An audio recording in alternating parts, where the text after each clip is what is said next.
This week, former First Lady Patience Jonathan urged Governor of Rivers State, Siminalayi Fubara, and his predecessor, N1Trillion, to give peace a chance amidst the ongoing political crisis in the state. The former First Lady called on the warring parties to allow for a smooth and seamless running of the current administration for the development of the state. Recall that since the rift between Governor Fubara and the Minister of the Federal Capital Territory began, there have been calls for the President of the Federation and elder statesman to wade into the crisis. While the crisis continues to linger, there are expressions of hope that the two leaders would quell the fire of the crisis and give room for peaceful governance. Now, joining me to discuss this issue is, of course, I've got Marvin Yubana, as the Caretaker Committee Chairman of Kana Local Government Area of Rivers State. Marvin Yubana, good to have you on the show this evening.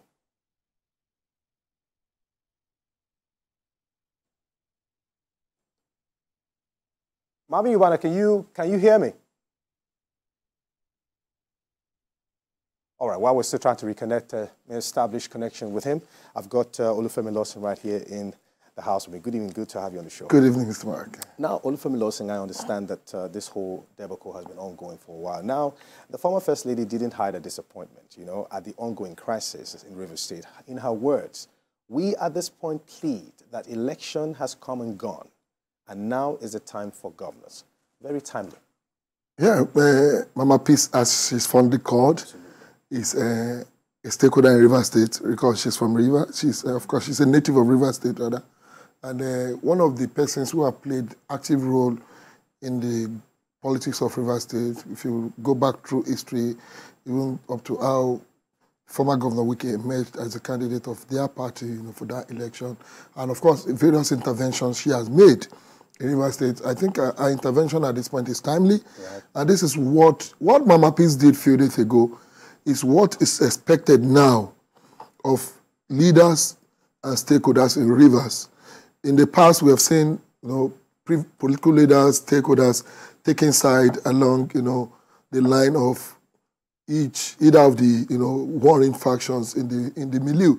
But I think they must begin to play the role of the kind of role Mama Peace is playing by, impressing it upon actors in this crisis to allow peace to prevail in the overall interest of the people of Rivers State, which must be paramount. Yeah.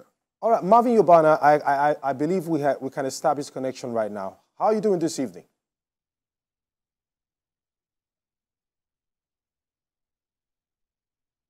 Marvin Yubana, can you hear me?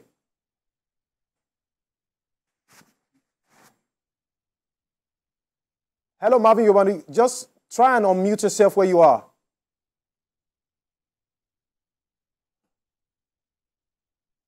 All right, I think we're still struggling to establish that connection with him because we really need to have his own side of the story, being a caretaker committee chairman in Rivers State. Well, while you established that initial standpoint you came through with, now, do you think the governor of Rivers State will be able to deliver on his mandate with all these distractions? Because in less than 4 years, in no time from now, 4 years will be a wrap.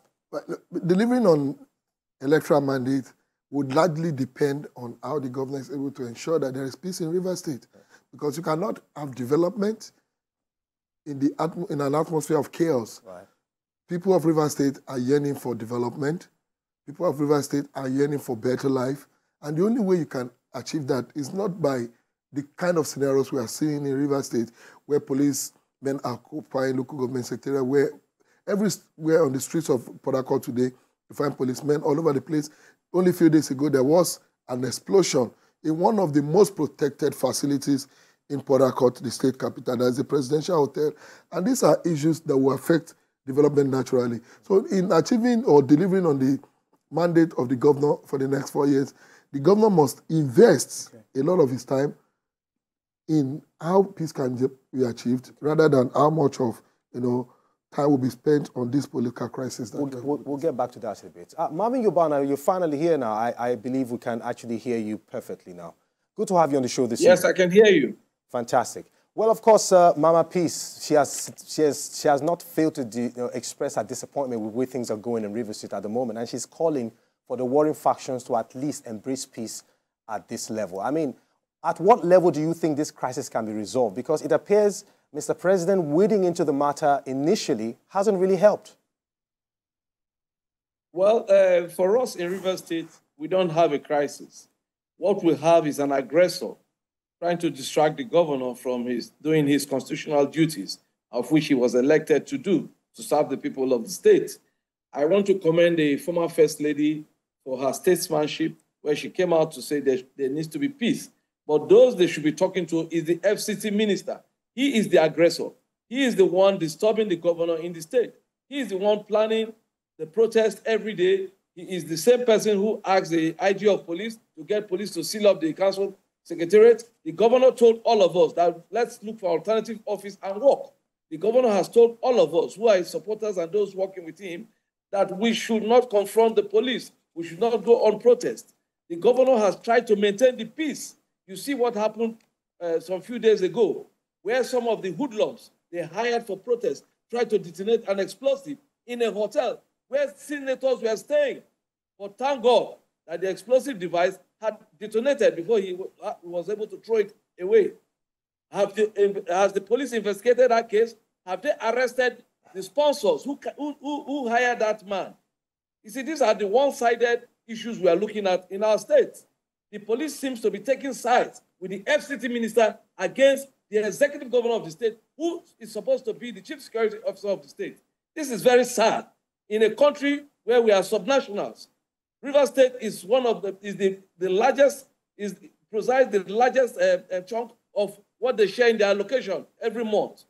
We are the highest producers of crude oil in Rivers State. So what signal is the presidency trying to send? Is the presidency saying that one minister in a cabinet is bigger than the Federal Republic of Nigeria? Okay, is bigger than the Constitution? Mr. These Yobana. are key issues and pertinent issues that we must look at critically. Mr. Yobana, I've heard everything you said. Now, everything you have said so far, you are still relating the chaos. You are still recounting what we already know. And some of the issues you're raising, I hope they are allegedly, because it appears that none of these issues you're actually pointing to has been established in the news or the papers yet. What I want to ask is, you said something now. You said Rivers State is one of the largest states that produces crude oil. That's a very fantastic standpoint. Now, what plans is the governor putting in place to ensure that governance starts from this moment to keep the peace of the state, abreast with the people? That's exactly what I'm asking you.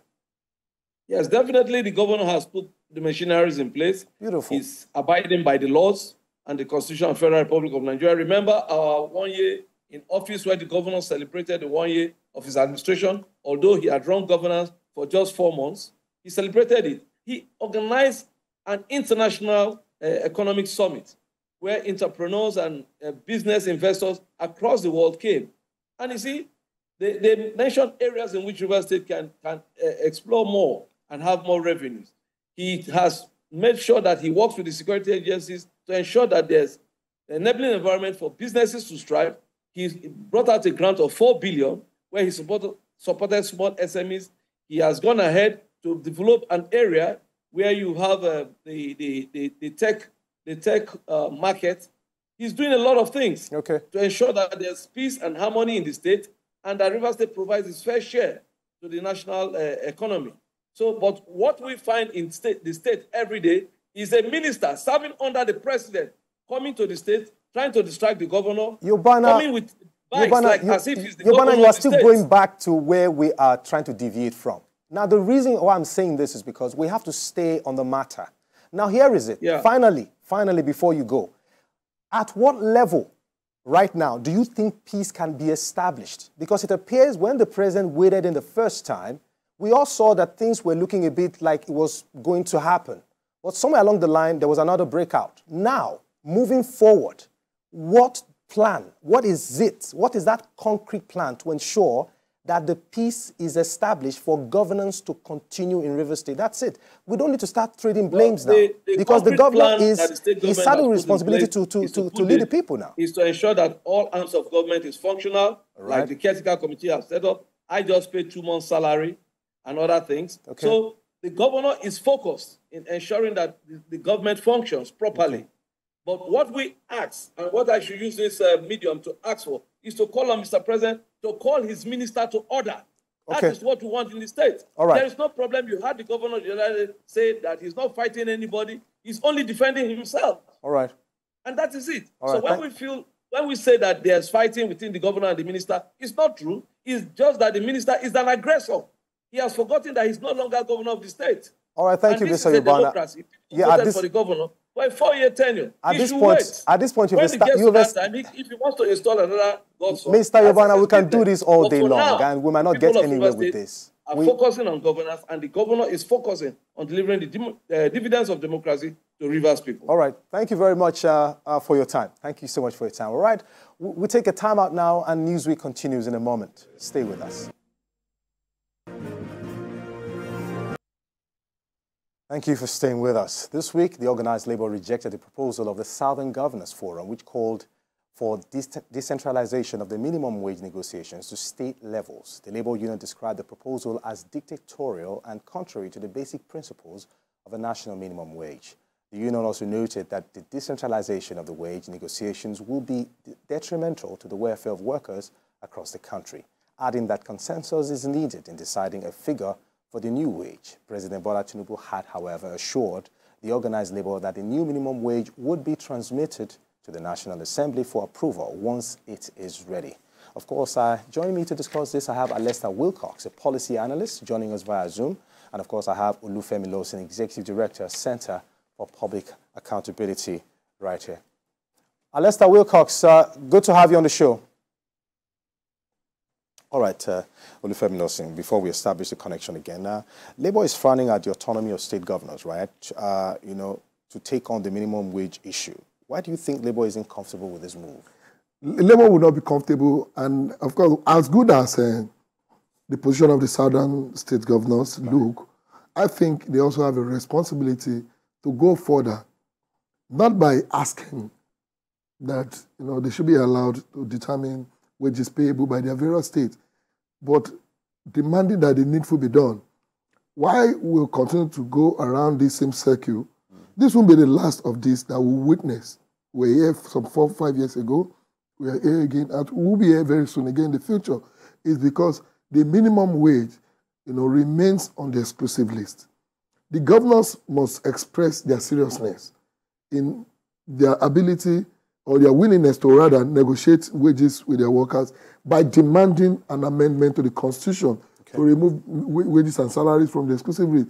For Labour, I don't know why the Labour is afraid, but for me, I think it is not so appropriate for the Labour Center to expect at this stage of a national development an harmonized minimum wage for workers in Lagos and Zamfara, Ekiti, or Kebbi. This is not realistic. Okay. It is not encouraging productivity. It is why our states have now been reduced to institutions that goes to Abuja every 30 days until we remove the minimum wage from the exclusive list and allow every state of the federation to negotiate their salaries and wages on the basis of their productivity, their earnings, their capacity. We will come every 5 years to discuss the issue of minimum wage, and it's becoming an embarrassment. I'm not trying to put you on the spot here, but from what you just said, you said it is going to be impossible at this point for us to have a harmonized minimum wage. Now, if Labour knows this, then is there sincerity of purpose with this drive? No, the Labour understands that it's practically difficult at this point, especially when you consider the current economic state of the country, right, for us to have an harmonized minimum wage, especially when you look at how some states can do, or some states have become practically, impotent financially. So we must be realistic at this point. Good, 30,000 to me is not a minimum wage, even in the poorest state in Nigeria. It's a poverty wage. It must be reviewed. Okay. But in reviewing the minimum wage, we should encourage a situation whereby states are made to pay, organizations are made to pay on the basis of their capacity and productivity. Okay. All right, now let's look at this. Now, NLC condemned the attitude of viewing workers' salaries as charitable handouts rather than the rightful earnings of hardworking Nigerians. How do you react to this? Of course, fantastic. It's not a privilege for anybody to earn its salary. It's a right. People are working for this. So nobody, either governor or whoever, should see it as doing any favor to any Nigerian worker or even in the private sector or any employer seeing it as a favor. People are working to earn these wages and they deserve their wages because they're working for it. That nonetheless, we must be conscious of the fact that we cannot stay on this lane where we want an harmonized minimum wage for workers in various categories in the private sector, in various states of the federation, where even allocations, earnings are not equal.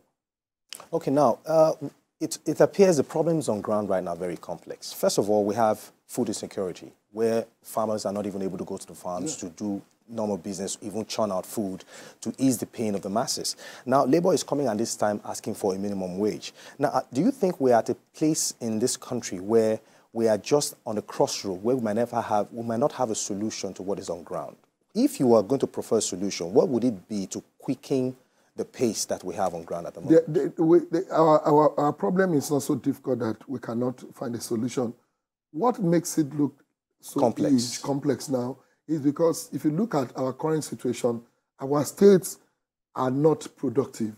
Okay. Today, I was listening to the president's statement at the National Economic Council meeting a few days ago, and I think I'm seeing a federal government putting unnecessary load on itself.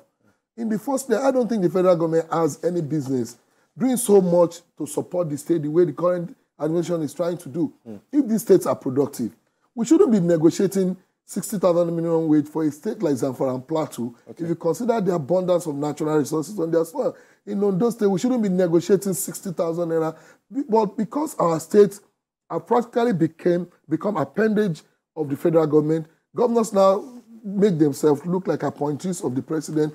And every time we try to push it on the presidency, on the federal government, because the states are not. So if we get our states to be productive, if we get our states to deliver as much as they are capable to do in terms of their resources, both mineral and human capacity, I tell you, nobody would call this a problem that we cannot surmount. But it looks so much like a problem because everything now is centered on the federal government and it's becoming too huge for the federal government to carry. All right. All right, we have to move on to our next issue now. Over the course of the week, President Bola Tinubu announced the rollout of a 1 trillion naira national construction and household support program for Nigerians. President Tinubu made the announcement during the 142nd National Economic Council meeting attended by state governors and some deputies at the State House, Abuja. The intervention program includes the distribution of 50,000 naira grant to 100,000 families for 3 months and a disbursement of 155 billion naira for assorted foods. The 36 states and the Federal Capital Territory are also expected to get 10 billion naira allocations each for CNG buses. During the meeting, President Tinubu issued a 7-day ultimatum to state governors to provide their plans on how to boost food production in their respective states. Of course, I hope Alistair Wilcox is still on with me on Zoom. I hope I can establish connections with him. But in the meanwhile, I still have Olufemi Lawson right here in the building.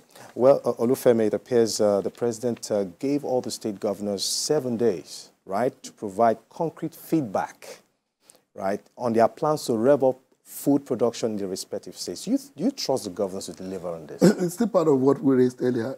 Our states have become so, a lot of our states are no longer productive. In the first place, do we need the president to ask you to do the basics? In actual fact, for me, I think the federal government have no business even running a Ministry of Agriculture in a country that have 36 states and the Federal Capital Territory. What are the state governments doing in terms of agriculture that you need to wait for the president to begin to advise? Now, before you extend this conversation, do you think our democracy has been lazy in actually giving our governors task to give them the exact role as to what they should be doing as governors? Do you think we have actually been, set back in this regard? It's not about our democracy, it's about our constitution.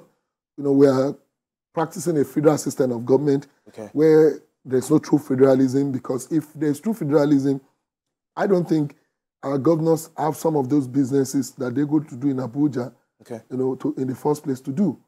A lot of these states have become so unproductive, indolent, because they are very sure that by the end of the next 30 days, something is waiting for them in Abuja, no matter how unproductive they are. Until the president, and I'm expecting that one of the things actually Bola Tinubu will do as president is to ensure that what he has spent years as a pro-democracy person doing is to ensure that we restructure this country. Why am I saying this? Why do we have 36 state governors who have to go to Abuja to be given 7 days directive on how they should be productive? These are supposed to be the basic responsibilities of states. Agriculture are supposed to be basic responsibilities. Not, the federal government have no business in this. And a lot of things that are made, like I keep saying this. What you're trying to say there are states in Nigeria that have no business being poor. I've been to the 36 states of this country. I've seen states where ordinarily agriculture will earn more than what they get from Abuja. What is 10 billion to a state like Taraba? If you go to Taraba State, if you see the agricultural potentials in Taraba State, no governor will be busy with that and travel to Abuja. In fact, you have to invite them. If you go to states like Ondo, look at the aquatic, opportunities that are, the bitumen is there. See, Kogi State, even Zamfara State, state that you think are just waiting for the next 30 days, can be so productive and rich. The president must do more by encouraging these states to go. And the only way they can do that is by ensuring that we do the needful in our constitution to ensure that, because the constitution has crippled some of these states in the real sense of it. So I think rather than waiting for these 30 days, this ultimatum 7 days, the governors must be sincere.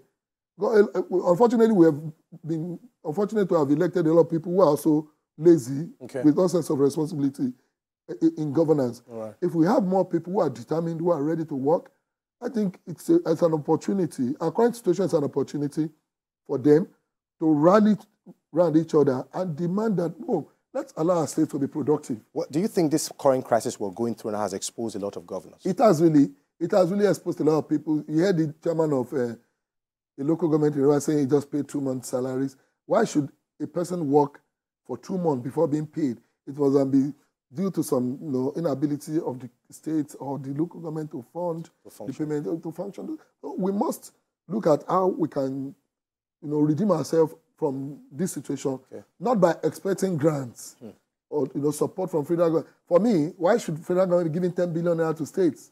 The poorest states in Nigeria should be able to afford 10 billion for its citizens. Well, let's look at some of the criteria under the National Construction and Household Support Program. Now, 100,000 families in each state will be getting 50,000 grants for 3 months. 155 billion to be disbursed for assorted foods.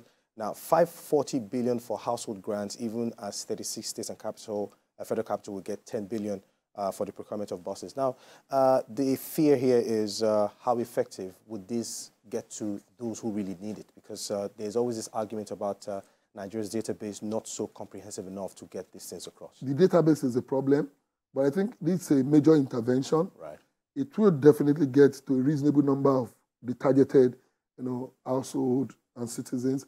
But I think we should do more by ensuring that these kind of programs are not done based on calculation of household, thousands per se. Every Nigerians, on the basis of their vulnerability, should be able to access this kind of opportunities. And the only way we can achieve that is when we have a database that actually speaks about if you are employed or not. The government knows that or no. Because many of these people are people who would ordinarily will be people who can feed themselves, who are gainfully employed, and they will fall into the category of these 3.7 million households. So if we invest in our database, we can actually identify people who are vulnerable, people who are truly needy when these kind of opportunities come up, not just blankly trending, because a lot of this will end up being given to political supporters and sympathizers of all right. Well, finally, before I let you go, the lingering food crisis is also linked with insecurity. And of course, I just want to ask you this very question. Maybe you might be brief about it. Who is failing in the responsibility for sanity to return in the agricultural sector? Like I said, the federal government have no business in agriculture. Let federal government hand it over to states. Let the various states be tasked with the business of agricultural productivity to the extent that states can empower citizens. But ultimately, to get our people back to farm, not by the virtue of planting tomato in baskets and all this kind of agriculture. We must invest and improve on our security. Like I told you, I've been to virtually all the states in the country. The last assessment, we had over 4,000 farm settlements. I'm not saying farms, because sometimes a farm settlement can contain about 150 farms, 100 that have been closed down due to insecurity across the country. Well, thank you very much, Olufemi Lawson, for your time. All right, and that's our show for today. Remember, you can follow the conversation on our social media platforms at TVC News NG or on our website at tvcnews.tv. I am Mark Otabo. Until next week, goodbye.